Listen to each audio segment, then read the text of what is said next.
आसमान में ड्रोन देखे जाने के बाद कई गांवों में चोरी की घटनाएं भी हुई। लोगों के मुताबिक इस बारे में पुलिस से भी शिकायत की गई। लोगों ने दावा किया कि पुलिस की जांच पड़ताल के बाद भी पहेली बन चुके वो ड्रोन गांव के ऊपर उड़ने बंद नहीं हुए। हालांकि ये लोगों का ही दावा रहा। अमरोहा के कुछ गांवों में तो ड्रोन दिखने के बाद लोगों ने रात में पहरा देना शुरू कर दिया, क्योंकि दावा यह किया गया कि रात में ड्रोन दिखने के बाद कुछ गांवों में चोरी की घटनाएं हुई। इसी वजह से लोग रात रात भर जागने के लिए मजबूर हो गए। अमरोहा के एक गांव में लोग हाथों में डंडे लेकर गलियों में पहरा देते नजर आए। कोई अपने घर के बाहर बैठा दिखाई दिया तो कुछ लोग गांव में चक्कर लगाते नजर आए। लोगों ने दावा किया कि रात होते ही गांव के आसमान में कई बार ड्रोन उड़ते दिखाई दिए, जिससे लोग खौफ से भर गए। तो फिर तो कल भी देखो 2:30 बजे भी देखे, 2 बजे भी देखे, 3-4 बार देखे। अमरोहा के 1-2 गांव में नहीं बल्कि कई गांवों में ड्रोन दिखाई देने का दावा किया गया। गांव के लोगों ने पुलिस से भी मामले की शिकायत की, लेकिन पुलिस की जांच के बाद भी ड्रोन दिखने का सिलसिला नहीं थमा। किसी भी प्रकरण में ऐसा प्रकाश में नहीं आया है कि अपराधियों द्वारा ड्रोन का प्रयोग अपराध करने के लिए किया जा रहा हो। हालांकि पुलिस मामले की पड़ताल में जुट गई। इस मामले में पुलिस ने 3 यूट्यूबरों को ड्रोन उड़ाकर वीडियो बनाने के आरोप में जेल भेज दिया। जांच के दौरान पुलिस को रिमोट से उड़ने वाले बच्चों के खेलने वाले हेलीकॉप्टर भी मिले। लेकिन सिर्फ अमरोहा में ही नहीं बल्कि उत्तर प्रदेश के संभल जिले में मौजूद कई गांवों में भी रात के वक्त आसमान में रहस्यमयी ड्रोन देखे जाने का दावा किया गया। इसी वजह से वहां के गांवों में भी लोग रात रात भर जागने और गांवों में पहरा देने के लिए मजबूर हो गए। जबकि पुलिस ने गांवों के ऊपर रात में ड्रोन दिखाई देने की बात को अफवाह बताया, लेकिन संभल जिले के कई गांवों में लोगों ने ड्रोन दिखने का दावा किया। ड्रोन दिखने की दहशत ऐसी कि हजारों गांव वालों की नींद उड़ गई। खौफ की वजह से लोगों ने गांव की पहरेदारी शुरू कर दी। सड़कों पर गांव के लोग लाठियां लेकर रात के अंधेरे में गश्त करते नजर आए। इस दौरान न्यूज 18 की टीम ने कुछ लोगों से बातचीत की। कुछ लोगों ने इसे अफवाह बताया, जबकि कुछ ऐसे भी मिले जिन्होंने आसमान में ड्रोन दिखाई देने का दावा किया। परेशानी यही है, ड्रोन उड़ रहे हैं, उन्हें खाली उड़ते देखे हैं बस। कंबरती यहाँ से ऐसे उड़ेंगे कम 1 किलोमीटर करीब में दूर में। संभल जिले में मौजूद सिरसी, शाहपुर और गुमसानी नाम के गांवों में भी कुछ ऐसे ही हालात नजर आए। हालांकि पुलिस की तरफ से दावा किया गया कि अफवाहों को हवा देने के लिए ड्रोन के कुछ नकली वीडियो भी सोशल मीडिया पर वायरल किए गए। यह एक तरीके की पुलिस को परेशान करने की साजिश के साथ साथ गांव के लोगों में सुरक्षा व्यवस्था पर प्रश्न चिन्ह लगाने के कुकृत्य को ही कहा जा सकता है। संभल पुलिस ने मामले की जांच शुरू कर दी। साथ ही पुलिस ने अफवाह फैलाने वालों को पकड़े जाने पर कड़ी कार्रवाई की चेतावनी भी दी। और इसी तरह मेरठ के हस्तिनापुर इलाके में मौजूद करीब 2 दर्जन गांवों में भी पिछले कुछ दिनों से आसमान में ड्रोन दिखे जाने का दावा किया गया। दहशत की वजह से लोगों ने घरों से निकलना तक बंद कर दिया। कुछ लोगों ने ड्रोन दिखने के पीछे आतंकी साजिश की आशंका जता दी। गांव के लोगों की तरफ से पुलिस अधिकारियों को सबूत के तौर पर कुछ वीडियो और तस्वीरें भी दी गईं। और इस बात का दावा किया गया कि रात 9 बजे के बाद पिछले कुछ दिनों से 2 ड्रोन गांव के ऊपर उड़ते देखे गए। आसमान में उड़ते ड्रोन को देखने के बाद लोगों ने इसकी जानकारी पुलिस को दी। गांव के लोगों के मुताबिक ड्रोन करीब 50 फीट की ऊंचाई पर उड़ रहे थे, लेकिन दावा किया गया कि पुलिस के पहुंचने के बाद ड्रोन नदी के उस पार चले गए। लेकिन हमने फोटो वीडियो देखा था, फुटेज थी लोगों के मोबाइल वगैरह में, तो ड्रोन तो उड़ रहे थे, लेकिन हम पहुंचे तो वहां से चले गए थे। पुलिस के मुताबिक मेरठ के हस्तिनापुर इलाके में मौजूद कई गांवों में ड्रोन देखे जाने का दावा किया गया। जिन जिन गांवों में ड्रोन देखे गए उन गांवों में लोगों ने डर की वजह से पहरा देना शुरू कर दिया। गांव के मुहाने पर चेकपोस्ट बना दी गई। हुमायूंपुर नाम के गांव में रहने वाले कुछ लोगों ने इसके पीछे आतंकी साजिश की आशंका जता दी। तो ऐसा लगा ये इतना आतंकवादी है, कौन है इस बात को क्या कह सके, हमें कोई मालूम नहीं इस बात। खेती बाड़ी करने जा रहे हैं? खेती बाड़ी करने कोई नहीं जा रहा, सब दहशत में है। दावा किया गया कि दहशत की वजह से गांव में लोगों ने घरों से निकलना तक बंद कर दिया। गांव के आसमान में ड्रोन उड़ने की जानकारी मिलने के बाद पुलिस भी अलर्ट हो गई। पुलिस इस बात का पता लगाने में जुट गई कि ड्रोन उड़ाने के पीछे कोई बड़ी साजिश तो नहीं। उधर पंजाब में 6 पाकिस्तानी ड्रोन को तबाह करने का दावा किया गया। पंजाब के अमृतसर और तरन तारन जिलों में सुरक्षा बल के जवानों ने भारत पाकिस्तान सीमा के पास से 6 पाकिस्तानी ड्रोन मार गिराने का दावा किया। इन दोनों जिलों में तलाशी अभियान के दौरान सुरक्षा बल ने ड्रग्स और 3 पिस्तौल भी बरामद करने का दावा किया। उत्तर प्रदेश के प्रयागराज रेलवे स्टेशन के प्लेटफॉर्म नंबर 7 पर कुछ लड़कों ने सूरज तिवारी नाम के लड़के पर चाकू से हमला कर दिया। रेलवे स्टेशन पर चाकूबाजी की इस घटना की वजह से वहां अफरा तफरी मच गई। रेलवे पुलिस ने तुरंत घायल लड़के को अस्पताल पहुंचाया। इस मामले में पुलिस ने केस दर्ज कर आरोपियों की तलाश शुरू कर दी। उत्तर प्रदेश के बलिया में एक शराब तस्कर को छोड़ने के मामले में 3 पुलिसकर्मियों को सस्पेंड कर दिया गया। बताया गया कि वहां कोरंटाडीह चौकी के पुलिस वालों ने शराब की तस्करी कर रहे 2 आरोपियों को पकड़ा था, लेकिन आरोप है कि पुलिस वालों ने रिश्वत लेकर एक आरोपी को छोड़ दिया था। उत्तर प्रदेश के बहराइच में एक लड़के और लड़की का शव अलग अलग पेड़ों से लटका मिला। गांव वालों के मुताबिक दोनों के बीच प्रेम प्रसंग चल रहा था, लेकिन 1 महीने पहले लड़की के परिवार वालों ने उसकी शादी कहीं और कर दी थी। कुछ दिन पहले वो लड़की अपने मायके आई थी। दावा किया गया कि इसी दौरान उन दोनों ने एक साथ खुदकुशी कर ली। उधर उत्तर प्रदेश के देवरिया में खाना खाने को लेकर हुए एक मामूली झगड़े में एक रेस्टोरेंट के मालिक से मारपीट का डरा देने वाला मामला सामने आया। इस घटना में रेस्टोरेंट के मालिक गंभीर रूप से घायल हो गए। उन्हें अस्पताल में भर्ती कराया गया। बाद में उनकी शिकायत पर पुलिस ने केस दर्ज कर लिया और आरोपियों की तलाश में जुट गई। क्योंकि मारपीट की इस घटना के बाद सभी आरोपी फरार हो गए। उन्होंने रेस्टोरेंट के मालिक को इतना मारा कि उनके सिर से खून बहने लग गया। उन पर पहले तो ताबड़तोड़ थप्पड़ बरसाए गए। 2 लोगों ने उन्हें खूब पीटा। उनसे बचने के लिए रेस्टोरेंट के मालिक एक टेबल के पीछे जाकर छिप गए, लेकिन इसके बाद आरोपियों ने बाहर रखी कुर्सियां उठा ली और उन कुर्सियों से उन पर हमला कर दिया। तभी पीछे से उनका एक और साथी वहां पहुंचा और उसने भी कुर्सी से उनकी पिटाई की। उस वक्त वहां रेस्टोरेंट के कर्मचारियों के अलावा कुछ और लोग भी नजर आए, लेकिन कोई भी उन्हें बचाने के लिए आगे नहीं आया। काफी देर तक मारपीट करने के बाद सभी आरोपी वहां से निकल गए। इसके बाद वहां मौजूद लोग एक एक कर रेस्टोरेंट के मालिक की मदद के लिए पहुंचे। उन्होंने उनके सिर से बह रहे खून को रोकने के लिए उनके सिर पर एक कपड़ा बांध दिया। बाद में उन्हें गंभीर हालत में अस्पताल ले जाया गया।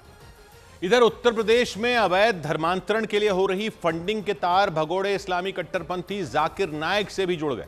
सुरक्षा एजेंसियों से जुड़े सूत्रों ने दावा किया कि जाकिर नायक से जुड़े लोग धर्म बदलवाने के रैकेट को विदेशों से मोटी रकम भेज रहे थे। इससे पहले बलरामपुर से धर्मांतरण करवाने के आरोप में पकड़े गए छांगुर बाबा को भी विदेशों से फंड मिलने का दावा किया गया था। सुरक्षा एजेंसियों के सूत्रों ने बताया कि धर्मांतरण का रैकेट चलाने वालों के निशाने पर खास तौर से उत्तर प्रदेश के वो जिले थे जो नेपाल से सीमा साझा करते हैं, और दावा किया गया कि धर्म बदलवाने की इस साजिश में जाकिर नायक की भी भूमिका अहम रही। सुरक्षा एजेंसियों के सूत्रों के मुताबिक उत्तर प्रदेश में धर्मांतरण मामले की जांच के दौरान इस बात के सबूत मिले कि विदेशों से हो रही फंडिंग में जाकिर नायक के लोग भी शामिल रहे। दावा किया गया कि वो लोगों को लालच देकर उनका धर्म बदलवाने के लिए लगातार पैसे भेज रहे थे। भगोड़े जाकिर नायक भारत में मोस्ट वांटेड है। उस पर भारत के खिलाफ भड़काऊ बयान देने के साथ साथ टेरर फंडिंग जैसे गंभीर आरोप हैं। इसी बीच उत्तर प्रदेश में धर्मांतरण के रैकेट का कनेक्शन भी जाकिर नायक से जुड़ गया। सुरक्षा एजेंसियों के सूत्रों ने बताया कि जाकिर नायक से जुड़े लोगों को निशाना उत्तर प्रदेश के उत्तर पूर्वी हिस्से पर रहा, यानी बलरामपुर समेत यूपी के उन जिलों पर जो नेपाल से लगते हैं।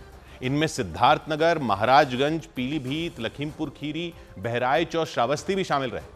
दावा किया गया कि धर्मांतरण गिरोह का मकसद इन जिलों में मुस्लिम आबादी को बढ़ाना था, और जांच एजेंसियों के मुताबिक इसी मकसद के तहत बलरामपुर जिले में छांगुर बाबा का गिरोह भी पूरी तरह सक्रिय था। जांच एजेंसियों के मुताबिक छांगुर बाबा के गिरोह ने नेपाल से लगने वाले यूपी के जिलों में विदेशी फंडिंग के जरिए खूब जमीनें खरीदी थी। छांगुर बाबा के धर्मांतरण गिरोह की जांच के दौरान दिल्ली के नजदीक उत्तर प्रदेश के गाजियाबाद में क्राइम ब्रांच के एक इंस्पेक्टर को सस्पेंड कर दिया गया। अब्दुल रहमान सिद्दीकी नाम के इंस्पेक्टर पर अवैध धर्मांतरण का गिरोह चलाने के आरोप में गिरफ्तार छांगुर बाबा की मदद करने का आरोप लगाया गया।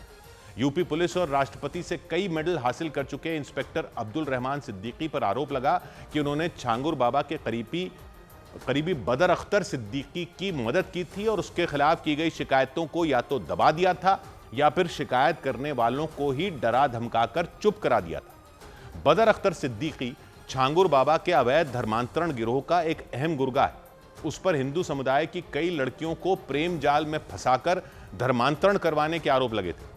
पुलिस सूत्रों के मुताबिक जांच की टीम को इस बात की जानकारी मिली कि बदर अख्तर सिद्दीकी साल 2019 से ही इंस्पेक्टर अब्दुल रहमान सिद्दीकी के संपर्क में था। जांच में यह पता चला कि साल 2001 बैच के इंस्पेक्टर अब्दुल रहमान सिद्दीकी साल 2019 में मेरठ के सिविल लाइंस थाने के प्रभारी थे।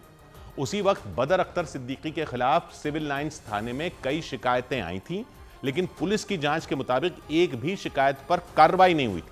बल्कि एक परिवार ने तो यह आरोप लगाया कि थाने पहुंचने पर इंस्पेक्टर अब्दुल रहमान सिद्दीकी ने उल्टा उन्हें ही डरा धमकाकर भगा दिया था और चुप रहने की धमकी दी थी। लेकिन छांगुर बाबा के अवैध धर्मांतरण गिरोह की जांच के दौरान जैसे जैसे परतें खुलती गईं, इंस्पेक्टर अब्दुल रहमान सिद्दीकी भी संदेह के घेरे में आ गए।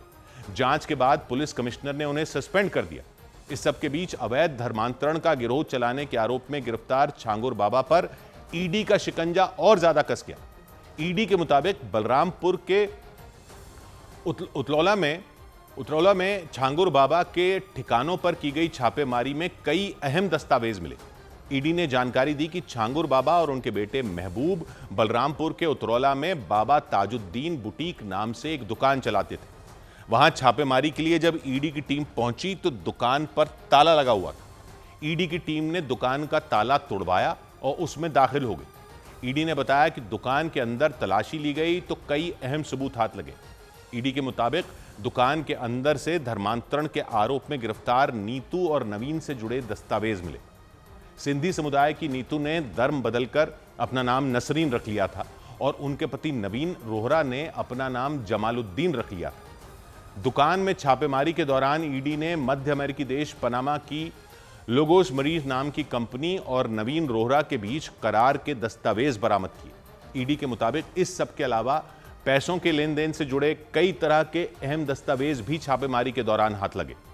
छांगुर बाबा के खिलाफ दस्तावेजों को सबूत के तौर पर इकट्ठा करने के बाद ईडी ने कोर्ट में एक याचिका दायर की। उस याचिका में ईडी ने विदेशी फंडिंग और मनी लॉन्ड्रिंग के आरोपों के बारे में पूछताछ के लिए छांगुर बाबा और नवीन रोहरा की रिमांड की मांग की। ईडी के सूत्रों के मुताबिक दोनों आरोपियों से पूछताछ के लिए सवालों की एक लिस्ट भी ईडी के अफसरों ने तैयार कर ली। छांगुर बाबा के साथ नसरीन उर्फ नीतू और जमालुद्दीन उर्फ नवीन को पुलिस पहले ही गिरफ्तार कर जेल भेज चुकी, लेकिन विदेशी फंडिंग और मनी लॉन्ड्रिंग के मामले में जांच के लिए ईडी भी सभी आरोपियों से पूछताछ करना चाहती है। इस सब के बीच उत्तर प्रदेश के आगरा के धर्मांतरण मामले के तार दिल्ली के शाहीन बाग से जुड़ गए। पुलिस सूत्रों के मुताबिक धर्मांतरण गिरोह में शामिल जुनैद कुरैशी नाम के आरोपी ने पूछताछ में इस बात की जानकारी दी कि दूसरे धर्म की लड़कियों को प्यार के जाल में फंसाकर पहले दिल्ली बुलाया जाता था। उसने इस बात का भी दावा किया कि लड़कियों को शाहीन बाग में मौजूद एक हॉस्टल में रखा जाता। सूत्रों ने बताया कि उस हॉस्टल में लड़कियों का ब्रेन वॉश किया जाता था और उन्हें मुस्लिम धर्म अपनाने के लिए गुमराह किया जाता था। पुलिस सूत्रों के मुताबिक पूछताछ के दौरान जुनैद ने बताया कि वो गिरोह के मास्टरमाइंड बताए जा रहे अब्दुल रहमान के इशारे पर काम करता था। सूत्रों ने दावा किया कि जांच में पता चला कि जुनैद दूसरे धर्म की लड़कियों से पहले सोशल मीडिया के जरिए दोस्ती करता था, फिर प्यार का झूठा नाटक कर उन्हें दिल्ली बुलाता था। इस बात का भी दावा किया गया कि लड़कियों को दिल्ली के शाहीन बाग इलाके में मौजूद एक हॉस्टल में रखा जाता था। आरोप लगाया गया कि हॉस्टल में लड़कियों से जबरदस्ती नमाज पढ़वाई जाती थी और धर्म बदलने के लिए उनका ब्रेन वॉश किया जाता था। मतलब जुनैद धर्मांतरण गिरोह का अहम सदस्य था और वो अब्दुल रहमान के इशारे पर दूसरे धर्म की लड़कियों को प्यार के जाल में फंसाकर दिल्ली लाने का काम करता था। सूत्रों ने दावा किया कि जुनैद के अलावा रहमान के दोनों बेटे अब्दुल्ला और अब्दुल रहीम भी दूसरे धर्म की लड़कियों को शादी का झांसा देकर धर्म बदलवाने के काम में जुटे थे। उधर यूपी में अदालत ने बांग्लादेश के 2 नागरिकों को 7 साल की सजा सुना दी। उत्तर प्रदेश के सहारनपुर में अवैध रूप से रह रहे 2 बांग्लादेशी नागरिकों को कोर्ट ने 7 साल की सजा सुनाई। दोनों को 2023 में देवबंद थाना क्षेत्र से गिरफ्तार किया गया था। दोनों की पहचान हबीबुल्ला मिजवा उर्फ नाजिर और अहमदुल्ला उर्फ अब्दुल अव्वल के रूप में की गई। दोनों के पास से बांग्लादेश की आईडी भी बरामद हुई थी। जम्मू कश्मीर पुलिस ने आतंकियों को पनाह देने के आरोप में बड़ी कार्रवाई की। पुलिस ने सोपोर के रेबन रामम इलाके में जावेद अहमद डार नाम के आरोपी की संपत्तियों को जब्त कर लिया। आरोप लगाया गया था कि जावेद अहमद डार के मकान को आतंकियों को पनाह देने के लिए इस्तेमाल किया गया था। राजस्थान के अलवर में करंट लगने से 2 कांवड़ियों की मौत हो गई, जबकि 30 लोग घायल हो गए। जानकारी के मुताबिक कांवड़ चढ़ाने से पहले वहां परिक्रमा लगाई जा रही थी। इस दौरान कांवड़ियों का रथ एक बिजली के तार से टकरा गया और यह बड़ा हादसा हो गया। उत्तर प्रदेश के बांदा में कुत्तों के झुंड ने हमला कर एक बच्चे की जान ले ली। 4 साल का वो बच्चा एक दुकान से अपने घर लौट रहा था, तभी 4 से 5 कुत्तों ने उस पर हमला कर दिया। घायल हालत में उसे अस्पताल ले जाया गया, लेकिन उसकी जान नहीं बचाई जा सकी। इधर उत्तर प्रदेश के मथुरा में उस वक्त हंगामा हो गया जब एक आदमी ने अपनी पत्नी को दूसरे व्यक्ति के साथ पकड़ लिया।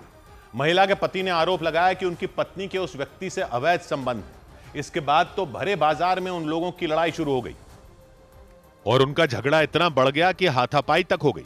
देखते ही देखते उनके पति ने उन पर एक थप्पड़ जड़ दिया, जिससे वो जमीन पर गिर गई।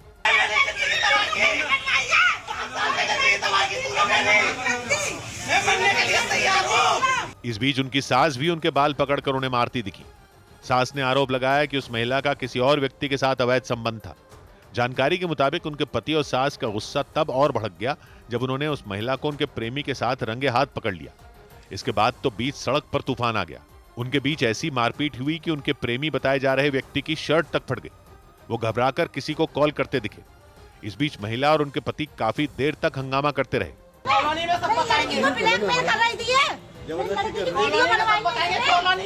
हैरान करने वाला यह मामला मथुरा के जैत थाना इलाके का रहा। इस पूरे मामले में नया मोड़ तब आ गया जब महिला के पति घर जाने के बाद बेहोश हो गए। उनकी हालत देखकर उनकी पत्नी रोने बिलखने लग गई। वो उन्हें होश में लाने की कोशिश करती दिखी। हालांकि बाद में दोनों पति पत्नी के बीच का झगड़ा शांत भी हो गया। उधर बिहार के मुजफ्फरपुर में एक सरकारी स्कूल के अंदर नागमणि मिलने का दावा किए जाने की खबर जंगल में आग की तरह फैल गई। वहां बड़ी संख्या में लोग उस नागमणि को देखने के लिए जमा हो गए। इच्छाधारी नाग और नागिन की कहानियों में नागमणि का भी जिक्र मिलता है। कहानियों में उसे चमत्कारी पत्थर बताया जाता है। कहा जाता है कि नागमणि जिसे भी मिल जाए उसकी किस्मत रातों रात चमक सकती है। और मुजफ्फरपुर के उस स्कूल में भी चमत्कारी नागमणि मिलने का दावा किया गया। इसके बाद तो वहां पढ़ने वाले बच्चों के परिजनों के साथ साथ इलाके के लोग भी उसे देखने पहुंच गए। चौंका देने वाला यह मामला मुजफ्फरपुर के साहिबगंज थाना क्षेत्र का रहा। वहां नागमणि की चर्चा तब शुरू हुई जब सरकारी स्कूल में पढ़ने वाली एक बच्ची को एक चमकीला पत्थर मिला। वह स्टोन है, बच्ची ने एक शिक्षिका है संजू कुमारी, उन्हीं को वह बच्ची दे दी। वो टीचर उस पत्थर को अपने घर ले गई। लेकिन बाद में उस बच्ची के परिवार वालों ने दावा किया कि उनकी बेटी को नागमणि मिली थी। इच्छाधारी नाग नागिन की कहानियों में उनके पास नागमणि नाम का चमत्कारी पत्थर होने का दावा किया जाता है। जिस स्कूल में नागमणि मिलने की बात फैली, उसके प्रिंसिपल ने बताया कि स्कूल परिसर में कुछ दिन पहले एक सांप मिला था। तो बहुत माने विषैला सांप था, तो हम लोग भगाने का प्रयास किए और उसको भगा दिए। जिस बच्ची को चमकीला पत्थर मिला, उसके परिवार वाले उसे वापस लेने की जिद पर अड़ गए। हालांकि बाद में टीचर ने वो पत्थर लौटा दिया, लेकिन नागमणि की अफवाह फैलने से पूरे इलाके में सनसनी मच गई। इधर गुजरात एटीएस ने एक दिन पहले आतंकी संगठन अलकायदा से जुड़े जिन 4 आतंकियों को पकड़ने का दावा किया, उनसे जुड़ी कई हैरान कर देने वाली जानकारियां सामने आई। गुजरात एटीएस से जुड़े सूत्रों ने दावा किया कि उन चारों में जिशान नाम के एक आतंकी ने दिल्ली के पास उत्तर प्रदेश के नोएडा में करीब महीने भर पहले ही एक मोबाइल रिपेयरिंग की दुकान में काम करना शुरू किया था। सूत्रों के मुताबिक जिशान उसी दुकान पर बैठकर सोशल मीडिया पर देश विरोधी पोस्ट किया करता था और गुजरात एटीएस के मुताबिक अपनी उन भड़काऊ पोस्ट की वजह से ही वो रेडार में आया। गुजरात एटीएस के सूत्रों के मुताबिक जिशान उत्तर प्रदेश से मेरठ का रहने वाला है और उसने करीब महीने भर पहले ही नोएडा के सेक्टर 63 में मौजूद एक मोबाइल की दुकान में काम करना शुरू किया था। हालांकि दुकान के मालिक ने दावा किया कि जिशान दुकान पर बैठकर दिन भर सोशल मीडिया पर कुछ न कुछ पोस्ट करता रहता था। पुलिस ने इस जगह से उसे अरेस्ट किया है। जिशान अली से पूछताछ की जा रही है क्योंकि आतंकी संगठन से उसके संबंध साफ हो चुके हैं। और जिशान के घर वालों को जब उसकी गिरफ्तारी के बारे में पता चला तो उन्होंने जिशान से पल्ला झाड़ लिया। उन्होंने आरोप लगाया कि कुछ महीने पहले जिशान ने खुद ही अपनी किडनैपिंग का दावा कर उनसे 10 लाख रुपए की फिरौती भी मांगी थी।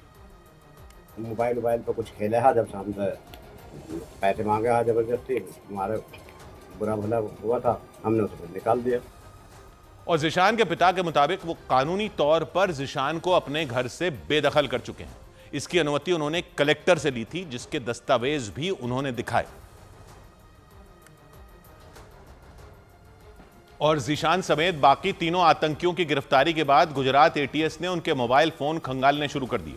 गुजरात एटीएस के सूत्रों ने दावा किया कि उन चारों आतंकियों के फोन से आतंकी संगठन अलकायदा से जुड़े कई वीडियो मिले, जिसके बाद यह आशंका जताई गई कि वो आतंकी संगठन अलकायदा से जुड़े थे और भारत में किसी बड़े हमले की प्लानिंग में जुटे हुए थे। एक दिन पहले ही गुजरात एटीएस ने 2 आतंकियों को गुजरात के अहमदाबाद और अरवल्ली से गिरफ्तार किया था। इसके अलावा तीसरे आतंकी को दिल्ली और चौथे यानी जिशान नाम के आतंकी को दिल्ली के पास उत्तर प्रदेश के नोएडा से दबोचा था। गुजरात एटीएस के सूत्रों ने दावा किया कि पकड़े गए चारों आतंकियों को मोबाइल से आतंकी संगठन अल-कायदा की तरफ से जारी किए गए कई वीडियो भी मिले। इन वीडियो में ग़ज़वा-ए हिंद समेत कई और भड़काऊ संदेश मिले।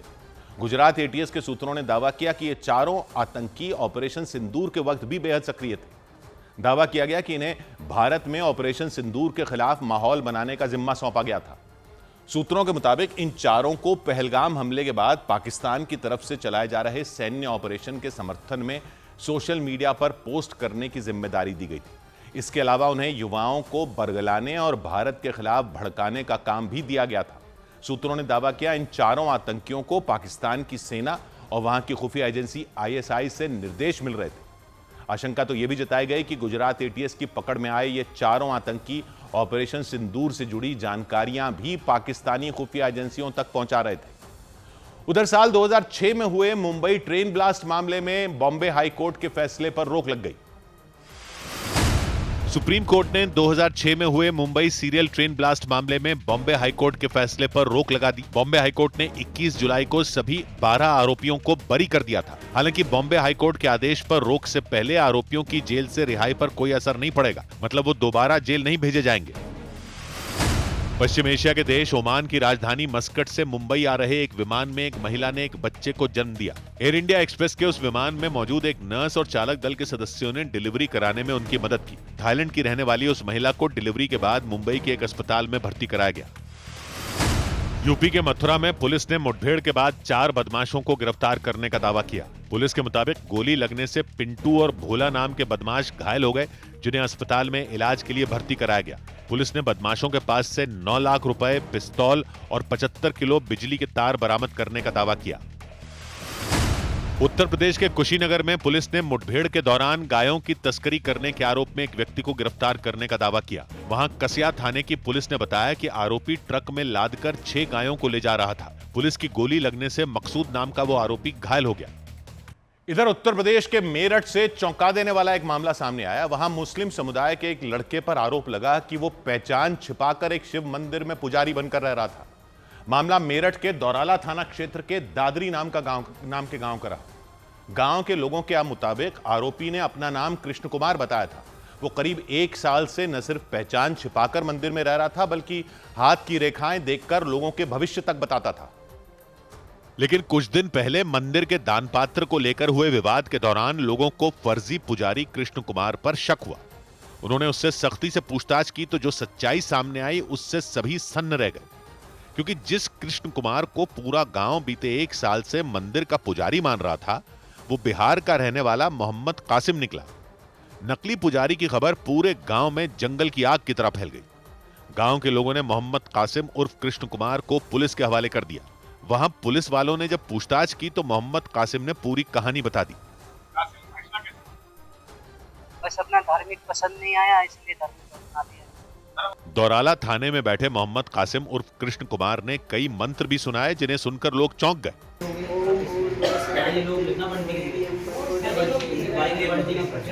पूछताछ में मोहम्मद कासिम ने बताया कि वो एक मौलवी का बेटा है और बिहार के सीतामढ़ी जिले का रहने वाला है।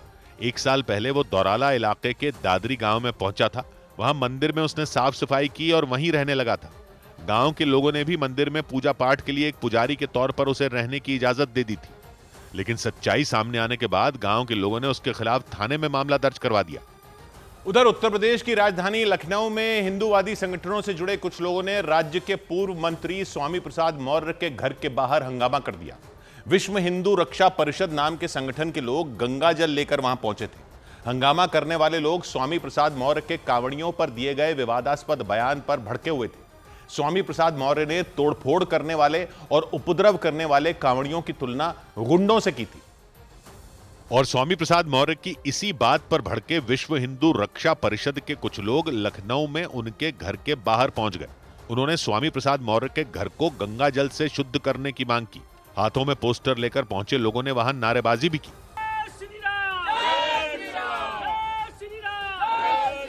हालांकि सुरक्षा के लिए पहले से वहां तैनात पुलिस वालों ने उन्हें रोक दिया। इस दौरान उनके बीच हल्की धक्का मुक्की भी हो गई।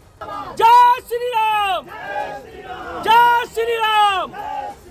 प्रदर्शन में शामिल विश्व हिंदू रक्षा परिषद नाम के संगठन के कार्यकर्ताओं ने दावा किया कि कांवड़ियों पर की गई स्वामी प्रसाद मौर्य की टिप्पणी से उनकी भावनाएं आहत हुई। स्वामी प्रसाद मौर्य के घर पे जल छिड़काव करके और उनको अशुद्धिकरण कराया जाता। जो कांवड़ियों के खिलाफ बोल रहे हैं वो बोलना बंद करें हिंदुओं के खिलाफ। प्रदर्शनकारियों ने स्वामी प्रसाद मौर्य से माफी मांगने की मांग की। कुछ देर चले हंगामे के बाद पुलिस ने प्रदर्शन के लिए पहुंचे सभी लोगों को हिरासत में लेकर थाने पहुंचा दिया।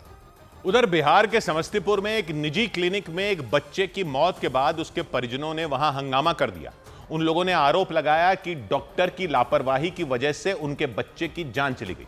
ये बात जैसे जैसे फैली कई लोग वहां जमा होते चले गए। इसके बाद उन लोगों ने पहले तो उस क्लिनिक के बाहर हंगामा किया और फिर कुछ लोग डॉक्टर को खींचकर बाहर ले आए।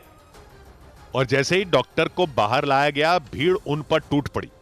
गुस्से से बौखलाए लोगों ने उन्हें पीटना शुरू कर दिया। उन लोगों ने डॉक्टर को इतनी बुरी तरह पीटा कि उनके मुंह से खून निकल आया। वहां मौजूद लोगों ने आरोप लगाया कि डॉक्टर की लापरवाही की वजह से उनके बच्चे की जान चली गई।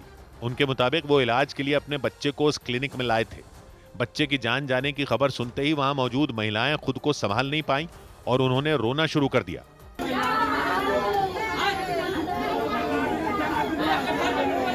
हालांकि बाद में वहां पहुंची पुलिस ने उन लोगों को समझाया बुझाया और उन्हें शांत करा लेने का दावा किया। लोग के सामने में नहीं हुआ है, हम लोग आए हैं तब से शांति है। पुलिस ने भरोसा दिया कि बच्चे की मौत के मामले की जांच अच्छी तरह से की जाएगी। माना जा रहा है इसी भरोसे के बाद वहां मौजूद लोग शांत हुए। उधर उत्तर प्रदेश के मेरठ में भारी बारिश के बाद इकट्ठा हुए पानी को निकलवाने के लिए डीएम सड़क पर उतर आए। वहां आसमान से इतना ज्यादा पानी बरसा कि कई इलाकों में पानी भर गया और इससे लोगों की परेशानी बढ़ गई। और इसके बाद डीएम उन इलाकों में पहुंचकर सड़कें साफ करवाते नजर आए। इस दौरान उनके साथ दूसरे अधिकारी भी मौजूद रहे। मेरठ में कई घंटों की बारिश के बाद जगह जगह पानी इकट्ठा हो गया, जिससे लोगों की मुसीबतें बढ़ गईं। ऐसे में जिलाधिकारी खुद सड़क पर उतरे और रास्तों को साफ करवाने का जिम्मा उठा लिया।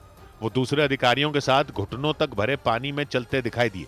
इस दौरान वो इशारे करते हुए उन्हें कुछ निर्देश देते भी नजर आए। भीषण बारिश की वजह से नाले उफान पर आ गए और सड़कें गंदे पानी से लबालब हो गईं। वहां के ज्यादातर इलाके जलभराव की वजह से बेहाल हो गए।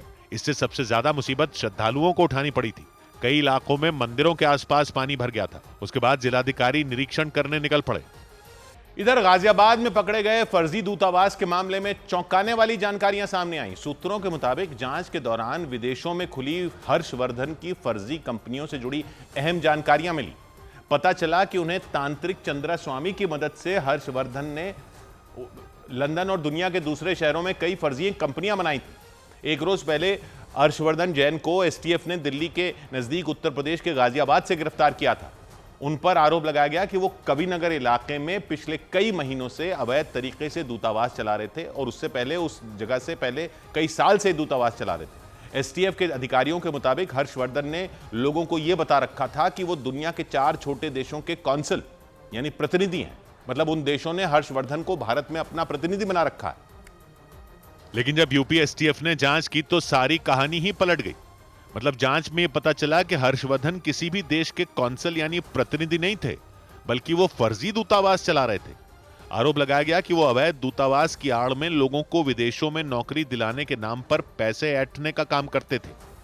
सूत्रों के मुताबिक यूपी एसटीएफ की टीम की जांच में पता चला कि चंद्रा स्वामी ने हर्षवर्धन को लंदन भेजा था और वहां उनकी मुलाकात एहसान अली सैयद नाम के कारोबारी से हुई थी। सूत्रों के मुताबिक एहसान अली हैदराबाद के रहने वाले हैं, लेकिन बाद में उन्होंने तुर्की की नागरिकता ले ली थी। और सूत्रों ने दावा किया कि एहसान अली के साथ मिलकर हर्षवर्धन ने लंदन, स्विट्जरलैंड और बहरीन समेत कई देशों में कई फर्जी कंपनियां बनाई थी। दावा किया गया कि उन फर्जी कंपनियों के जरिए एहसान अली के साथ हर्षवर्धन ने भी दलाली कमाई थी। यूपी एसटीएफ को छापेमारी के दौरान हर्षवर्धन के 2 पैन कार्ड भी मिले। जांच में पता चला कि उन पैन कार्ड के आधार पर कई बैंक अकाउंट विदेशों में खोले गए थे। सौभाग्य की एक बात यह कि कोई 9 साल से फर्जी दूतावास चलाता रहे बीच शहर में, तो ऐसे नटवरलाल को सलाम करें या चिंता करें अपनी सुरक्षा की। क्या सुरक्षा राम भरोसे चल रही है? गाजियाबाद के मेन पॉश इलाके में बड़े से बंगले में कोई आदमी अपने आप को 4 देशों का कौंसल बताकर दूतावास खोले बैठा था। किसी ने चेक भी नहीं किया। बड़े देश तो अपनी एम्बेसी खोलते हैं देश में, उनके राजदूत वगैरह होते हैं, लेकिन कई छोटे देश क्या करते हैं कि भारतीयों को अपना प्रतिनिधि बना देते हैं यहां, उनको कहते हैं कौंसल, और वो कौंसल जो हैं वो उनके दूत का काम करते हैं यहां पर, क्योंकि उन देशों की सीधी उड़ानें भी नहीं जाती और ज्यादा कुछ व्यापार वगैरह भी नहीं होता, तो वो सोचते हैं कि अपनी एम्बेसी क्या खोलनी, किसी लोकल आदमी को अपना कौंसल बना देते हैं।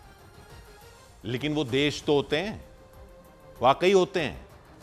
कोई उन देशों का अपने आप को कौंसल बताता है और अपने ऑफिस को दूतावास बताता है, तो कोई चेक तो करेगा, कोई चेक तो करता होगा। यहां गाजियाबाद में ये हर्षवर्धन नाम के भाई साहब अपने आप को 4 देशों का कौंसल बता रहे थे 9 साल से, और देश ऐसे हैं जो या तो नक्शे पर है ही नहीं, या ऐसी कोई छोटी सी कॉलोनी टाइप की जगह है जिनको दुनिया के बाकी देश ही नहीं मानते, मतलब वो देश है ही नहीं। उनका दूतावास कोई खोलकर बैठ गया और किसी ने चेक नहीं किया। वो आदमी दूतावासों वाली नंबर प्लेटें लगाकर चल रहा था अपनी गाड़ियों में। आपने देखा तक नहीं कौन से देश के नंबर हैं ये, कौन से देश के नंबर की प्लेटें लगा रखी है उसने। 9 साल से ये ऐसे ही चल रहा था। कोई इंटेलिजेंस की टीम नहीं वहां पर, विदेश मंत्रालय को कोई बताता नहीं ये देशों का दूतावास है। ये तो बता रहे हैं कि फर्जी नौकरियां दे रहे थे, हवाला हो रहा था वगैरह वगैरह। लेकिन अगर आतंकी प्लानिंग हो रही होती तो कोई दूतावास बना दे, किसी वेस्ट आर्कटिका, पेंटार्कटिका, कोई भी देश बता दो, कोई नाम रख दो कोई भी, तो कोई देखेगा भी नहीं, कोई देखेगा भी नहीं। हमारे यहां आतंकी अंडे खोल दे कोई ऐसे, तो कोई बीच शहर में किसी को पता नहीं चलेगा। पब्लिक को बिना हेलमेट के पकड़ने के लिए तो पेड़ों के पीछे से निकल कर आ जाती है पुलिस, क्या हो इधर चालान कटवाओ। और यह आदमी 9 साल से फर्जी दूतावास वाले नंबरों की गाड़ियां चला रहा था, आपको पता नहीं चला। यह मत कहना कि पकड़ा भी तो पुलिस नहीं है, 9 साल बाद पकड़ा तो उसके लिए थैंक यू है भाई आपका। लेकिन 9 साल तक पहले एक मकान से, फिर सब कुछ, जब कुछ दिन पहले से दूसरे मकान से, यह सब कैसे चल रहा था, इसका जवाब किसी अधिकारी से नहीं लिया जाएगा। और यह क्या सिर्फ फर्जी नौकरियां दे रहा था यह दूतावास? फर्जी नौकरियां ही दे रहा होता ना तो कौन लोग ले रहे थे, कौन लोग ले रहे थे ये नौकरियां जब ये देश ही नहीं थे तो? और अगर वो लोग थे तो वो गर्दन पकड़ने नहीं आए इस आदमी की कि अगर ऐसा फ्रॉड हो रहा था तो 9 साल में कोई शिकायत तो हुई होगी। कोई शिकायत कैसे नहीं हुई? ये इतना सीधा मामला कैसे हो सकता है? 100 बात की एक बात, इधर दिल्ली में 600 करोड़ रुपए की जीएसटी चोरी के मामले में आरोपी को गिरफ्तार कर लिया गया। दिल्ली में जांच एजेंसी डीआरआई ने 600 करोड़ की जीएसटी चोरी के आरोप में कारोबारी अख्तर रसूल को गिरफ्तार किया। डीआरआई की टीम के मुताबिक वो दिल्ली एयरपोर्ट से विदेश भागने की फिराक में थे। डीआरआई की टीम ने उत्तर प्रदेश के मुरादाबाद में उनके दफ्तरों में छापेमारी की और दफ्तरों को सील कर दिया। जगदीप धनखड़ के उपराष्ट्रपति पद से इस्तीफे के बाद नए उपराष्ट्रपति को लेकर चर्चा तेज हो गई। सूत्रों के मुताबिक बीजेपी अपनी पार्टी से नया उपराष्ट्रपति बनाएगी और इस पर एनडीए की सभी पार्टियों ने सहमति भी जता दी। उत्तर प्रदेश के बरेली में पुलिस ने अलग अलग मामलों में जब्त की गई करीब 7 करोड़ की कीमत की शराब नष्ट करवा दी। वहां फतेहगंज पश्चिमी थाने की पुलिस ने बताया कि वो शराब साल 2017 से साल 2024 के बीच 1200 से ज्यादा मामलों में पकड़ी गई थी। चंडीगढ़ में ईडी की टीम ने कई फर्जी कॉल सेंटरों का भंडाफोड़ करने का दावा किया। वहां उन फर्जी सेंटरों में छापेमारी की गई। ईडी की टीम के मुताबिक उन कॉल सेंटरों के जरिए फर्जी कॉल सेंटरों में छापेमारी की गई। ईडी की टीम के मुताबिक उन कॉल सेंटरों के जरिए तकनीकी सहायता देने के नाम पर विदेशी ग्राहकों से ठगी की जा रही थी। उधर उत्तर प्रदेश के लखनऊ में उस वक्त हंगामा हो गया जब एक महिला पेट्रोल पंप पर सबसे पहले पेट्रोल भरवाने की जिद पर करने लग गई। वो महिला उस पेट्रोल पंप पर तेल भरवाने आई थी, लेकिन उन्होंने वहां मौजूद लोगों से ही बहस करना शुरू कर दिया और वो उन लोगों को चप्पल दिखाकर धमकाती नजर आई। वो महिला पेट्रोल पंप पर आई और सबसे पहले पेट्रोल भरवाने की बात पर अड़ गई। नंबर मेरा लगा है ना? किसका नंबर पहला है? हाँ, मेरा है, तो लगवा गाड़ी लगवा के। उस महिला को ऐसा करता देखकर वहां मौजूद लोगों ने आपत्ति जताई। इस बात पर महिला ने बवाल कर दिया। हंगामे का यह मामला लखनऊ के गोमती नगर इलाके के एक पेट्रोल पंप का रहा। हंगामे को देखकर पेट्रोल पंप के आसपास लोगों की भीड़ इकट्ठा हो गई।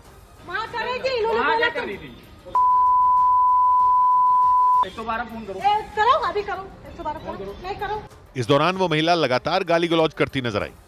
वो वहां खड़े आदमी की मोटरसाइकिल को खींचकर हटाने की कोशिश करती दिखी। इस बीच एक आदमी ने अपने मोबाइल फोन से उनका वीडियो रिकॉर्ड करना शुरू कर दिया।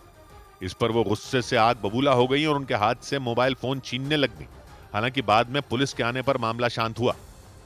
इधर मुंबई के पास महाराष्ट्र के ठाणे में एक अस्पताल के अंदर हुई मारपीट के मामले में नया मोड़ सामने आ गया। उस अस्पताल में एक लड़के ने एक रिसेप्शनिस्ट की पिटाई कर दी थी। पुलिस के मुताबिक वो लड़का अपने परिवार के साथ डॉक्टर के पास चेकअप करवाने आया था, लेकिन उस वक्त डॉक्टर किसी मीटिंग में व्यस्त थे। ऐसे में वहां बैठी रिसेप्शनिस्ट ने उस लड़के को इंतजार करने को कहा था। आरोप लगा था कि इसी बात पर भड़के उस लड़के ने उस रिसेप्शनिस्ट की पिटाई कर दी थी। लेकिन इस घटना का पूरा वीडियो सामने आने के बाद कहानी पलट गई, क्योंकि उस वीडियो में वो रिसेप्शनिस्ट उस लड़के की भाभी को चांटा मारती दिखी। दावा किया गया कि इसके बाद ही उस लड़के ने गुस्से में उस रिसेप्शनिस्ट की पिटाई कर दी थी। इससे पहले वहां कई लोग खड़े नजर आए।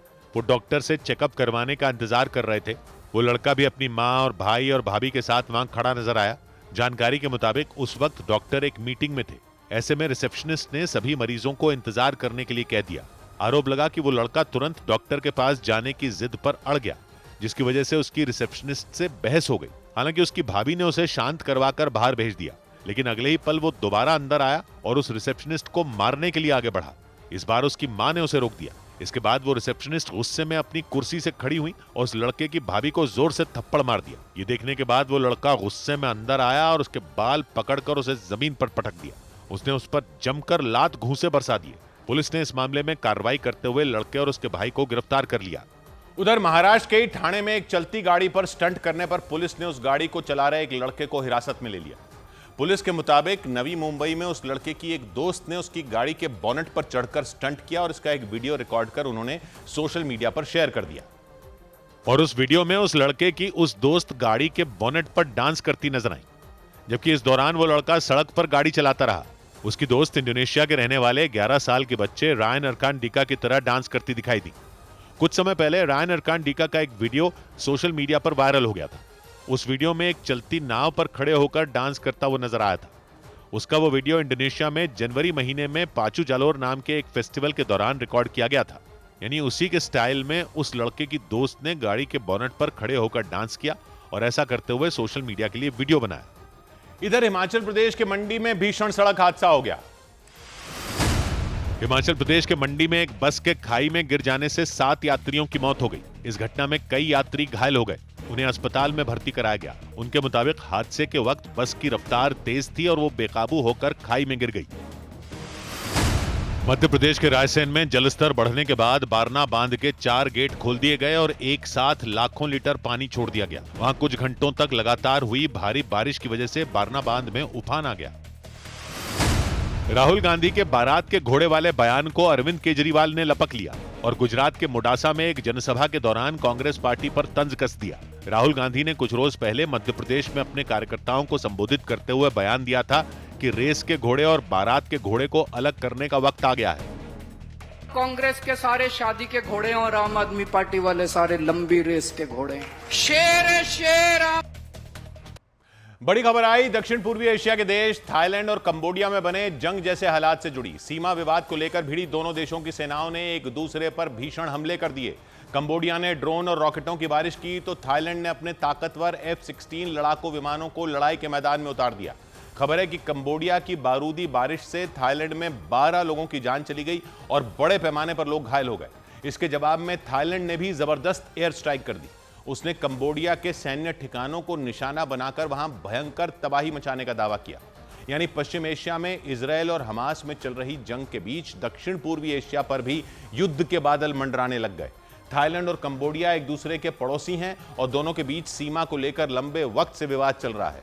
उनके सैनिकों के बीच अक्सर झड़पें होती रहती हैं, लेकिन तनाव तब बढ़ गया जब थाईलैंड ने कंबोडिया पर आरोप लगाया कि उसने विवादित इलाकों में लैंडमाइन यानी बारूद बिछा दिया। और तो और एक लैंडमाइन की चपेट में आने से थाईलैंड का एक सैनिक बुरी तरह घायल भी हो गया।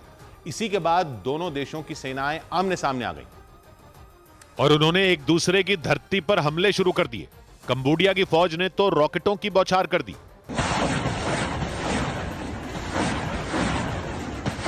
कंबोडिया के दागे गए रॉकेट पलक झपकते ही थाईलैंड के आसमान में पहुंच गए। वो जहां भी गिरे वो इलाका जबरदस्त धमाकों से थर्रा उठा। ताबड़तोड़ हमलों से थाईलैंड के बॉर्डर वाले इलाके बुरी तरह दहल उठे। वहां आसमान में रॉकेटों को देखते ही लोग डर के मारे सहम गए। उन्होंने जान बचाने के लिए दौड़ लगा दी।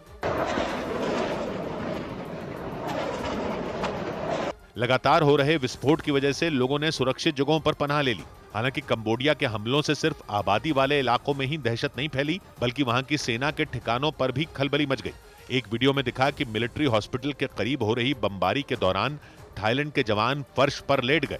वो तब तक नहीं उठे जब तक धमाकों की आवाजें बंद नहीं हुई। कंबोडिया के हमले में थाईलैंड के एक गैस स्टेशन में भी भयंकर आग लग गई। वो लपटों और धुएं से घिरा दिखाई दिया। हालांकि जानकारी मिलने पर पहुंची फायर ब्रिगेड ने आग को बुझा दिया।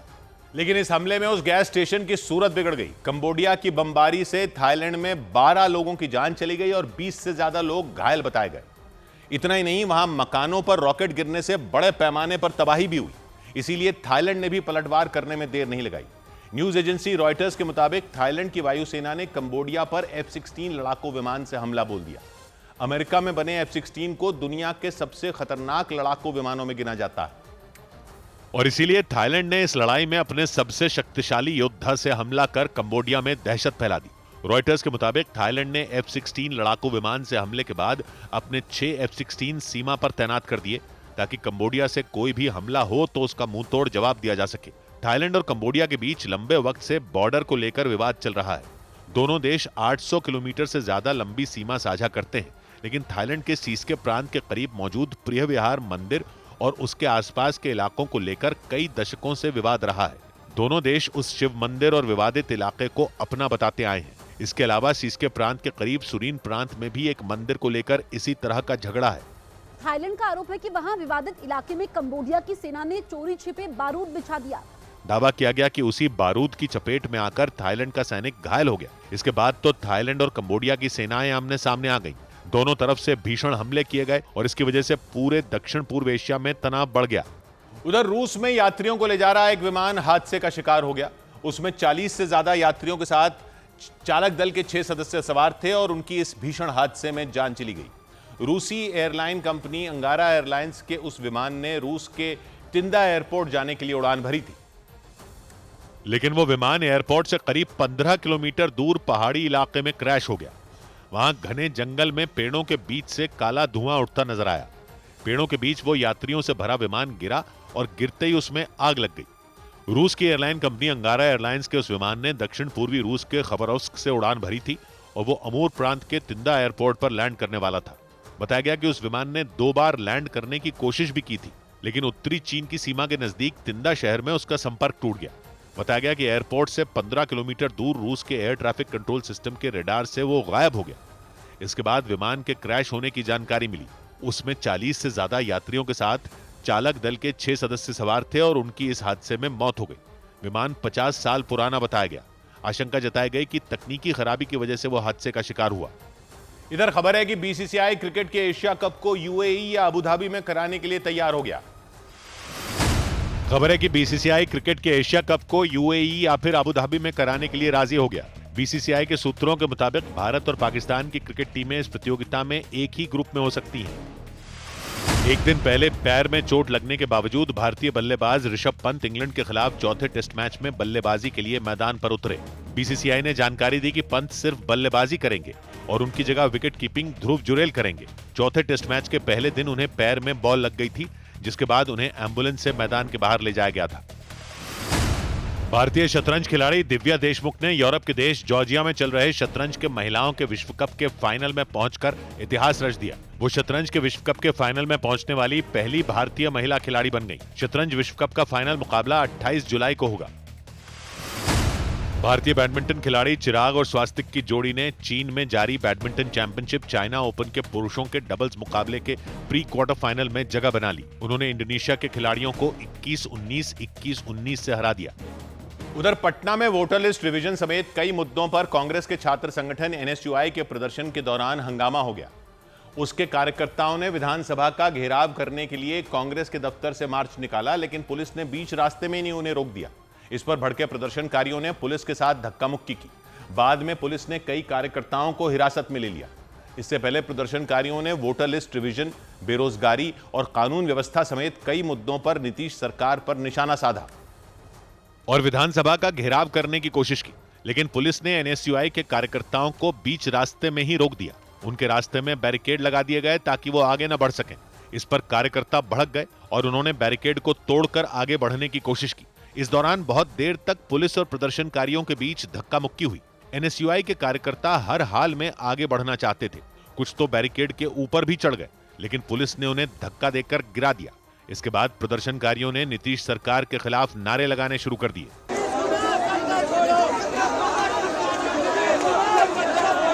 हंगामा बढ़ने पर पुलिस ने उन पर पानी की बौछार कर दी। इस कार्रवाई से कार्यकर्ता इधर उधर भाग खड़े हुए।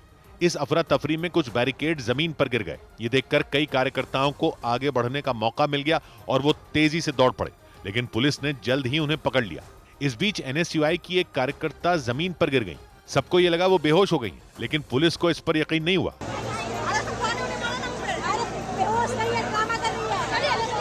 इसके बाद पुलिस उसे पकड़कर अपने साथ ले गई।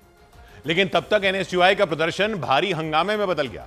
मार्च में शामिल लोगों पर पानी की बौछार का भी कोई असर नहीं हुआ। वो आगे जाने की जिद पर अड़ गए। दूसरी तरफ पुलिस ने उन्हें रोकने के लिए उन पर सख्ती बरतनी शुरू कर दी और एनएसयूआई के कई कार्यकर्ताओं को खदेड़ दिया। जवान लाठियां लेकर उनके पीछे दौड़ पड़े। उनसे बचने के लिए कार्यकर्ता पीछे की तरफ भागे, लेकिन तब तक कई प्रदर्शनकारियों को पकड़ लिया गया। उन्हें हिरासत में लेकर पुलिस की गाड़ी में बैठाया गया। इस कार्रवाई पर भड़के कार्यकर्ताओं ने एक बार फिर नारेबाजी शुरू कर दी। विधानसभा का घेराव करने के लिए निकाले गए इस मार्च में प्रदेश कांग्रेस के कुछ नेता भी शामिल हुए। उन्होंने पुलिस की सख्ती पर नाराजगी जताई। कांग्रेस नेताओं ने वोटर लिस्ट रिवीजन और बेरोजगारी समेत दूसरे कई मुद्दों को लेकर प्रदर्शन और तेज करने की चेतावनी भी दी।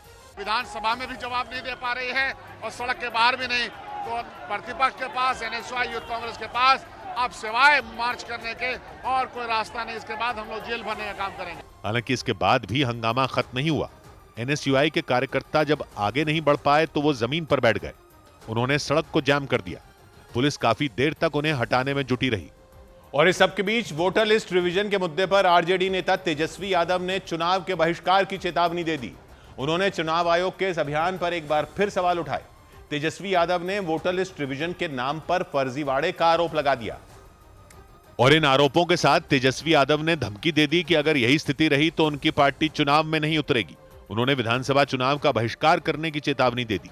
तेजस्वी यादव के मुताबिक बहिष्कार के मुद्दे पर वो अपने सहयोगी दलों को भी मनाने की कोशिश करेंगे। तो जब बेईमानी करना है तो हम लोग इस पे विचार कर सकते हैं बॉयकॉट करने का। दूसरी पार्टियों से भी आप बात कीजिएगा? हम सब दल के लोगों से बात करेंगे। महागठबंधन चुनाव का क्या मतलब रहेगा जब लोकतंत्र में जनता ही वोट नहीं देगी। हालांकि बिहार में आरजेडी की सहयोगी कांग्रेस ने बहिष्कार के मुद्दे पर उनका साथ नहीं दिया। राहुल गांधी से जब तेजस्वी यादव के इस बयान पर सवाल पूछा गया तो उन्होंने कोई जवाब नहीं दिया। वो बिना कुछ बोले निकल गए। कांग्रेस की तरह महागठबंधन में शामिल लेफ्ट ने भी इस पर चुप्पी साध ली। बहिष्कार क्या आपको लगता है इस जरिया हो सकता है विपक्ष में? इस बीच बिहार में सत्ताधारी पार्टी जेडीयू ने वोटर लिस्ट रिवीजन को लेकर उठाए जा रहे सवालों को बेबुनियाद बताया। उसने आरोप लगाया कि तेजस्वी यादव चुनाव आयोग के अभियान पर सवाल उठाकर और चुनाव के बहिष्कार की धमकी देकर लोगों को गुमराह कर रहे हैं। बड़ी खबर आई। वजन घटाने की दवाओं के इस्तेमाल के खतरे से जुड़ी दिल्ली हाईकोर्ट ने टाइप 2 डायबिटीज की दवा का वजन घटाने के लिए होने वाले इस्तेमाल पर चिंता जताई। देश में दवाओं के इस्तेमाल पर नजर रखने वाले संगठन CDSCO यानी central drug standards control organisation से हाईकोर्ट ने इस पर सफाई भी मांगी। एक जनहित याचिका दायर कर कोर्ट से इस मामले में दखल देने की मांग की गई थी। याचिका में दावा किया गया कि ओजेम्पिक जैसी एंटी डायबिटिक ड्रग्स का वजन कम करने के लिए इस्तेमाल हो रहा है और खासतौर पर जिम और हेल्थ क्लब में काम करने वाले ट्रेनर लोगों को इस तरह की दवाइयां लेने की सलाह दे रहे हैं, जिस पर कोर्ट ने चिंता जताई और CDSCO से जवाब मांगा। सवाल की एक बात यह कि आजकल जो वजन घटाने की दवा आई हुई है बाजार में, उससे वजन तो कम हो रहा है, लेकिन ये चेहरा क्यों सूखे हुए छुहारे की तरह लटक रहा है? चेहरा ऐसा हो जाएगा तो कौन लेगा ये दवा? लेकिन खबर यह है कि वजन घटाने की दवा जो आई है देश में, उसको लेकर जो हाय तौबा मची हुई है वो अगले साल तो शायद और बढ़ जाए। अब ये मत कहना आपको पता ही नहीं, मार्केट में वजन घटाने की दवा आ चुकी है। ये देखे नहीं आपने दुनिया के बड़े बड़े लोग कैसे बिल्कुल पिचका हुआ चेहरा लेकर घूम रहे हैं। कई लोगों ने तो मान भी लिया कि वो ये दवा ले रहे हैं। बाकी लोगों का कहना है कि वो तो सिर्फ डाइट और एक्सरसाइज से ही दुबले हुए हैं। लेकिन उनका पिचके हुए गुब्बारे वाला चेहरा देखकर लोगों को शक तो जाता है कि अभी कुछ दिन पहले तो ऐसा फूला हुआ था चेहरा, एकदम से कुछ ही दिनों में ये क्या हो गया। बीमार हो गए क्या? तो अगर आपको नहीं पता या आपने ऐसे वो बड़े इंटरनेशनल सितारे नहीं देखे तो पता नहीं कहां सो रहे हो आप, क्योंकि सब जगह हल्ला मचा हुआ है कि बस पेट में इंजेक्शन मारो और झट से दुबले हो जाओ। विदेशों में तो कुछ साल से चल रहा था, अब भारत में भी आ गया है। और सबसे बड़ी बात तो यह कि अगले साल और सस्ती होने वाली है ये दवाएं, क्योंकि भारतीय कंपनियों ने भी तैयारी कर ली है मोटापा कम करने वाली दवा बनाने की। और आसार तो ऐसे लग रहे हैं कि ये पूरे देश में फैल जाएंगी, क्योंकि मोटापा कम करने के लिए क्या क्या नहीं करने को तैयार हो जाते लोग। अगर दवाई मिल जाएगी तो सब दौड़ते जाएंगे ऐसा लग रहा है। लेकिन समझ तो लो पहले, ये पूरा हंगामा काहे का मचा हुआ है? कौन सी दवाएं हैं जो सस्ती होने जा रही हैं अगले साल? तो ये दवाएं हैं मोटापा घटाने की। असल में क्या हुआ था कि दवा कंपनियों की रिसर्च कर रही थी, दवा कंपनियां डायबिटीज की दवा बनाने की। डायबिटीज यानी शुगर की बीमारी वालों को आपने अगर देखा हो तो उनको इंसुलिन का इंजेक्शन लगाने पड़ते हैं अपने शरीर में शुगर को कंट्रोल करने के लिए। तो दवा कंपनियां रिसर्च कर रही थी कि ऐसी दवा बनाई जाए जिससे उनकी शुगर कंट्रोल में रहे। तो शुगर कंट्रोल करने की दवा बनाते बनाते रिसर्च में उनके हाथ में यह फंडा लग गया कि एक केमिकल होता है सेमाग्लूटाइड और एक केमिकल होता है टिर्जेपिटाइड। ये केमिकल क्या करते हैं कि दिमाग को सिग्नल देते हैं कि पेट भरा हुआ है। रिसर्च में यह पता लगा तो साइंटिस्ट लोगों ने देखा कि इससे तो वजन भी कम किया जा सकता है, और जन्म हुआ इन दवाओं का जो वजन कम करती है। बहुत ट्रायल वगैरह हुए और चेक हुआ कि ये कहीं शरीर के लिए खतरनाक तो नहीं है। और वो सब प्रक्रिया पूरी होने के बाद विदेशों में बड़ी दवा कंपनियों ने इन दवाओं को बनाने के लाइसेंस हासिल कर लिए और इन कंपनियों को मिल गया इसका पेटेंट कि और कोई ये दवा नहीं बना सकता। तो अब खबर यह है कि सेमाग्लूटाइड नाम के केमिकल का पेटेंट खत्म हो रहा है अगले साल मार्च में, यानी उसके बाद कोई भी इसे बना सकता है। लेकिन ऐसे ही मत तो चलने लग जाना, जरा आराम से पहले समझ तो लो ये है क्या चीज जिसको लेकर सब बड़े बड़े लोग दुबले हुए जा रहे हैं। मोटे तौर पर जो बड़े ब्रांड हैं इन दवाओं के, उनमें सबसे मशहूर है ओजेम्पिक और वीगोवी। ओजेम्पिक और वीगोवी में होता है सेमाग्लूटाइड, और दो और ब्रांड मशहूर हैं, वो है मंजारो और ज़ेपबाउंड। इनमें होता है टिर्जेपिटाइड। और ये लेते कैसे हैं? इनके होते हैं इंजेक्शन जो पेट में लगते हैं, कुछ बाह में भी लगा सकते हैं। जैसे डायबिटीज वाले लोग इंसुलिन के इंजेक्शन लगाते हैं ना, वैसे ही खुद ही लगा लेते हैं लोग। डॉक्टर एक बार सिखा देते हैं कैसे लगाना है, फिर खुद ही लगा लेते हैं लोग। लेकिन बस अब लगाने मत जाना, खुद ही लगाने मत जाना कि ये खुद ही लेकर लगाने लग जाओ। ये बड़ा चक्कर है इंडिया में, लोग खुद ही दवाएं लेने लग जाते हैं। भैया डॉक्टर के कहने पर ही करना होता है सब कुछ, अपना शरीर है जरा संभल कर करना। तो ये इंजेक्शन लेने पड़ते हैं हफ्ते में एक बार। पैसे कितने लगते हैं ये भी बताते हैं, पहले कहानी तो सुन लो। ये दवा शरीर में जाते ही क्या करती है कि दिमाग को सिग्नल देती है कि पेट भरा हुआ है, और पेट में खाना जो है वो धीरे धीरे आगे बढ़ाती है। जो पेट में जिस स्पीड से खाना आगे बढ़ता है वो धीरे कर देता है, तो पेट भरा हुआ रहता है। मतलब सामने वो समोसा भी रख दिया जाए तो आपको लगेगा कि नहीं भाई अभी नहीं, पेट भरा भरा सा है। और वजन कम होने लगता है फटाक से। लोगों को 10-15 किलो लोगों के बहुत जल्दी कम हो जाते हैं, ऐसा देखा गया है। लेकिन चक्कर क्या है कि चमड़ी जो है ना, स्किन, आपकी कोमल त्वचा, वो इलास्टिक नहीं होती। मतलब वो फैलने में तो इलास्टिक होती है, आप खाते जाओ तो फूलती जाएगी गुब्बारे की तरह। लेकिन गुब्बारे से हवा निकाल दोगे तो वापस सिकुड़ेगी नहीं, एकदम से टाइट नहीं हो जाएगी। हवा तो निकल जाएगी लेकिन चमड़ी लटक जाएगी। इसलिए चेहरा जो है वो लटक जाता है, बीमार बीमार सा लगने लगता है। लोगों ने नाम दे दिया इसको ओजेम्पिक फेस। बड़े बड़े सितारे जो हैं वो दुनिया भर में ये दवा ले रहे हैं और एकदम से चिपके जा रहे हैं, माफ कीजिएगा पिचके जा रहे हैं।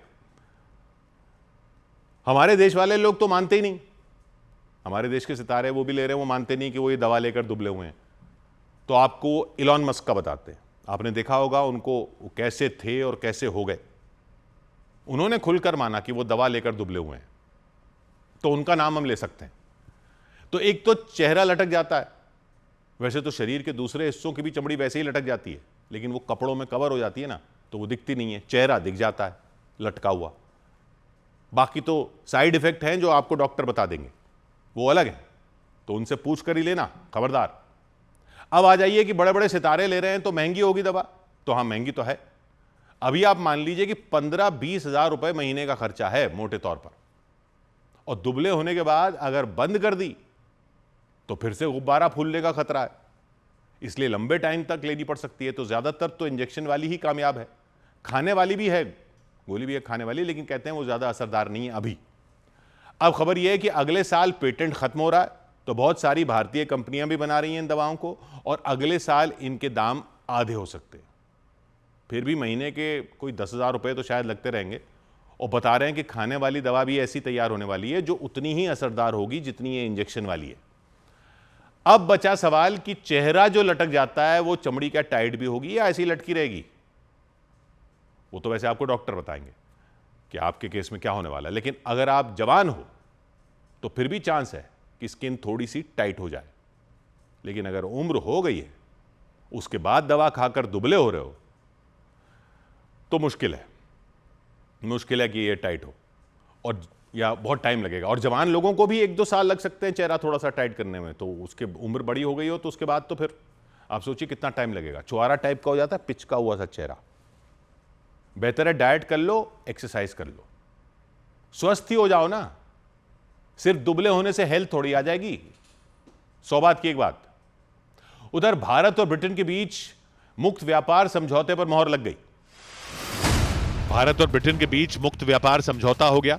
लंदन में प्रधानमंत्री नरेंद्र मोदी और ब्रिटेन के प्रधानमंत्री केयर स्टारमर की मौजूदगी में समझौते पर दस्तखत किए गए। समझौते के बाद दोनों नेताओं ने एक साझा प्रेस कॉन्फ्रेंस की। इस दौरान प्रधानमंत्री मोदी ने समझौते को ऐतिहासिक बताते हुए खुशी जताई। विदेशी निवेशकों की बिकवाली की वजह से भारतीय शेयर बाजार में भारी गिरावट रही। सेंसेक्स 542 अंक गिरा तो निफ्टी लुढ़ककर 25,062 के स्तर पर आ गया। बीएसई के मिड कैप और स्मॉल कैप इंडेक्स भी गिरकर बंद हुए। इस गिरावट से निवेशकों की संपत्ति करीब 2,26,000 करोड़ रुपए डूब गई। सबसे ज्यादा गिरावट आईटी और रियल्टी सेक्टर के शेयरों में रही। हालांकि पीएसयू बैंक और फार्मा सेक्टर के शेयरों में तेजी देखी गई। राजस्थान के बाड़मेर में एक कंपनी के मैनेजर को बंदूक दिखाकर धमकाने के आरोपी और 10,000 के इनामी बदमाश को गिरफ्तार कर लिया गया। नागाड़ा पुलिस के मुताबिक आरोपी पर पहले ही 2 आपराधिक मामले दर्ज हैं। झारखंड के कोडरमा में एक जंगली हाथी का वीडियो बनाना कुछ लड़कों को भारी पड़ गया। वो हाथी अचानक गुस्से में आ गया और उनके पीछे दौड़ पड़ा। इस दौरान उनमें एक लड़का फिसल कर गिर गया, जिसे उस हाथी ने बुरी तरह कुचल दिया। इसके बाद उसे गंभीर हालत में अस्पताल में भर्ती करवाया गया। इधर बिहार के पूर्णिया में हत्या के एक मामले की जांच करने पहुंचे एक अधिकारी ने वहां वार्ड पार्षद को जमकर फटकार लगाई। पूर्णिया के एक गांव में डायन बताकर एक ही परिवार के 5 लोगों की हत्या कर दी गई थी। इस घटना की जांच के लिए कल्याण विभाग के वो अधिकारी उस गांव में गए और वहां पहुंचते ही उन्होंने वहां के वार्ड पार्षद को डांटना शुरू कर दिया। वोट किस लिए दिया जाता है? काम करने के लिए। मैं अपना राइट आपको दिया कि मेरा सुरक्षा करिएगा। आपने वार्ड में इस सब का पता क्यों नहीं लगवाया? अरे रात में घटना है, एक थोड़ा होता है। कल्याण विभाग के अधिकारी रघुवर प्रसाद पार्षद पर इतना ज्यादा भड़क गए कि उन्होंने उन्हें झूठे केस में फंसाने की धमकी तक दे दी। के कहानी के पीछे बहुत राज होगा। ये सब पहले कुछ नहीं। चुप, फालतू वाला बात बोला। नहीं, ये हमको जो एससी है कि एसटी है? क्या हम जात है? तो एससी एसटी हम केस लगवाएंगे। तुमने काम नहीं किया, तुमको भी जेल भेजवाएंगे। इतना सब बोलने के बाद भी उनका मन नहीं भरा। वो काफी देर तक उन पर गुस्सा निकालते रहे। मजाक बना के रखा है, केवल वोट लेने के लायक काम करता है। खाली वोट ले लो और वोट लेकर के मजा मारो, और पब्लिक जो है कुछ न करे, उसके लिए कुछ नहीं करना है, केवल वोट ले लीजिए। कुछ दिन पहले उस गांव में 5 लोगों की जलाकर हत्या कर दी गई थी। रघुवर प्रसाद उसी मामले की जांच करने पहुंचे थे, लेकिन पार्षद के सही तरीके से कार्रवाई नहीं करने पर वो नाराज हो गए और उन्हें फटकार लगा दी। इसकी जानकारी मिलते ही कमिश्नर ने रघुवर प्रसाद से सफाई मांगी। उधर पंजाब के लुधियाना में उस वक्त दहशत मच गई जब कुछ लोगों ने एक मकान पर हमला कर दिया। उस मकान में रहने वाली एक महिला के मुताबिक कुछ वक्त पहले उनके बेटे का कुछ लड़कों से झगड़ा हो गया था। हालांकि वो झगड़ा बाद में सुलझ गया, लेकिन आरोप लगा कि उसी झगड़े की वजह से वो लड़के डंडे लेकर उनके मकान के बाहर पहुंच गए और उनके परिवार वालों पर हमला कर दिया। 8 से 10 लड़कों की भीड़ उनके मकान की तरफ भागती दिखाई दी। उन्हें आता देख उस मकान के बाहर खड़े लोग तुरंत अंदर घुस गए। इसके बाद उन लड़कों ने उस मकान के दरवाजे पर लात मारनी शुरू कर दी। उन्होंने उस मकान के सामने खड़ी एक बाइक जमीन पर पटक दी। गुस्से में उन्होंने उनके पड़ोसी की बाइक भी गिरा दी। इसके बाद कुछ लड़के उन मोटरसाइकिलों पर डंडे बरसाते दिखे, जबकि कुछ लड़कों ने उस मकान पर पत्थरों की बारिश कर दी। इस दौरान उस मकान में मौजूद लोगों ने उन लड़कों को भगाने के लिए अपनी छत से एक गमला उनके ऊपर फेंक दिया। हालांकि उनमें किसी भी लड़के को चोट नहीं आई। काफी देर तक हंगामा करने के बाद वो लड़के वहां से भाग गए। ये देखकर उस मकान में मौजूद लोग बाहर आए और अपना सामान देखने लगे, लेकिन तभी अचानक वो लड़के दोबारा वहां आ गए। उन्होंने फिर से उस मकान के बाहर पत्थरबाजी कर दी और सड़क पर पड़ी उस मोटरसाइकिल को तोड़ना शुरू कर दिया। उनमें एक लड़का एक बड़ा सा पत्थर लेकर आया और उस मोटरसाइकिल के ऊपर पटक दिया। इसके बाद वो सभी लड़के दोबारा वहां से भाग गए। देर रात हुए इस हंगामे की वजह से उस इलाके में दहशत मच गई। उधर गिलगित बाल्टिस्तान में अचानक आई बाढ़ से पाकिस्तान बेहाल हो गया। वहां के कई इलाके डूब गए। इसके अलावा वहां बिजली और इंटरनेट की सप्लाई भी बंद हो गई। उसकी वजह से वहां रहने वाले लोगों पर मुसीबतों का पहाड़ टूट पड़ा, क्योंकि बाढ़ का पानी लोगों के मकानों में घुस गया। वहां के एक इलाके में कुछ लोग एक मकान के अंदर खड़े नजर आए। उनके मकान के आगे तेज रफ्तार में पानी बह रहा था। इसकी वजह से उनका अपने मकान के बाहर कदम रखना तक मुश्किल हो गया। वहां कई गाड़ियां भी खड़ी दिखाई दी। बाढ़ के पानी के साथ बहकर आए मलबे ने उन गाड़ियों की सूरत बदल दी। इस खौफनाक मंजर को देखकर लोग बुरी तरह डर गए। इसके अलावा वहां की एक नदी भी उफान पर आ गई। उस नदी के ऊपर एक पुल बना हुआ था। अचानक नदी में आए उफान की वजह से पानी उस पुल के ऊपर तक पहुंच गया। हालांकि गनीमत यह रही कि पुल पर कोई मौजूद नहीं था। बताया गया कि बाढ़ के खतरे को देखते हुए उस पुल को पहले ही बंद कर दिया गया था। गिलगित बाल्टिस्तान में अचानक आई बाढ़ से लोगों की मुसीबत बढ़ गई, क्योंकि बाढ़ की वजह से न तो वहां बिजली आ रही थी, न ही इंटरनेट चल रहा था। जानकारी के मुताबिक अचानक आई बाढ़ से वहां घूमने आए कई पर्यटक फंस गए थे। हालांकि लोगों की मदद से उन पर्यटकों को वहां से निकालकर सुरक्षित जगहों पर पहुंचा दिया गया। इधर राजस्थान की राजधानी जयपुर में दिन दहाड़े एक घर में हुई लूट की घटना से दहशत मच गई। वहां एक आदमी हेलमेट पहनकर घर में दाखिल हुआ और एक बुजुर्ग महिला की चेन छीनकर फरार हो गया। घटना उस वक्त हुई जब वो महिला घर के बरामदे में कुछ काम कर रही थी और तभी उस आदमी ने उनकी चेन छीन ली। इसके बाद तो वो बुजुर्ग महिला फर्श पर गिर गई और वहां रखी एक कुर्सी भी उनके ऊपर गिरती दिखाई दी। कुछ देर पहले तक वो बड़े ही आराम से अपने घर में कपड़े सुखा रही थी। इसी बीच वो आदमी उनके घर में दाखिल हो गया। उसे देखकर ऐसा लगा जैसे वो किसी और के नहीं बल्कि अपने घर में घुस रहा हो। वो बिल्कुल इत्मीनान से उस घर के बरामदे की तरफ बढ़ता नजर आया और उसने बिना देर किए उनकी तरफ झपट्टा मार दिया। इस दौरान जब वो चेन नहीं टूटी तो उसने पूरी ताकत से उसे खींचा। वहां छीना झपटी में वो बुजुर्ग फर्श पर गिर गई और वो चेन भी टूट गई। बताया गया चेन का आधा हिस्सा लेकर वो आदमी भाग निकला। इस दौरान उनकी आवाज सुनकर एक दूसरी महिला दौड़कर कमरे से बाहर निकली, लेकिन तब तक वो आदमी फरार हो चुका था। सरेआम लूट की यह घटना जयपुर के ट्रांसपोर्ट नगर में हुई और इसकी शिकायत मिलने पर पुलिस उस आदमी की तलाश में जुट गई। उधर मध्य प्रदेश के कटनी में नकली नोट छापने वाले एक ठिकाने का भंडाफोड़ करने का दावा किया गया। प्रदेश के कटनी में एसटीएफ ने नकली नोट छापने वाले एक ठिकाने का भंडाफोड़ करने का दावा किया। एसटीएफ के मुताबिक वहां से नकली नोट छापने की मशीन के अलावा 500, 200 और 100 रुपए के नकली नोट बरामद किए गए। मध्य प्रदेश के सतना में एक महिला ने सरेआम अपने पति की चप्पल से पिटाई कर दी। बताया गया वो महिला अपनी पति की शराब पीने की लत से परेशान हो गई थी, इसलिए वो अपनी बेटी के साथ स्टेशन रोड पर पहुंची और गाली गलौज करते हुए उनकी पिटाई कर दी।